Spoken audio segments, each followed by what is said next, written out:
আলহামদুলিল্লাহ। জুলকারনাইন নায়ক, বইমেলা, মালু, দাদু, কিছু আর্ট কোর্স, ড্রয়িং। আমার বইমেলা এসে অনেক ভালো লাগতাছে। আমি আমার দাদুর সাথে আসছি। আমার ভূতের বই পড়তে অনেক ভালো লাগে। আমি ক্লাস ৫ম শ্রেণীতে পড়ি। আমি ভূতের গুলা পড়তে বেশি পছন্দ করি। তুমি বই কিনেছো? হ্যাঁ, না এখন কিনবো। ওটা কিনেছি। ওটা কিনেছো? ওটা কি কিনছে?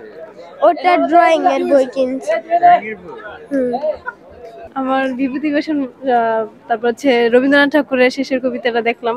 আগেও পড়া হয়েছে, এখন দেখে ভালোই লাগলো। এখানে মার একটা বই দেখলাম। তারপর হচ্ছে আমার ভাগ্নি দেখতেছে, মানে একটু থ্রিলার টাইপের পছন্দ করে, এগুলা দেখা হইতেছে। এই গল্পের উপন্যাস এগুলা ভালো লাগে। গল্প বই বানাচ্ছি নাদিজান সাবা।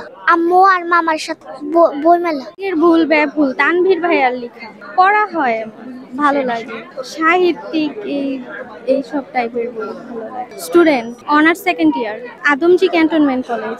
আমার আসলে পছন্দের তালিকায় ছিল এইটা, আরো 2টা বই ছিল, ওইগুলা দেখবো। হুমায়ুন আহমেদের এপিটাফ বইটা দেখবো।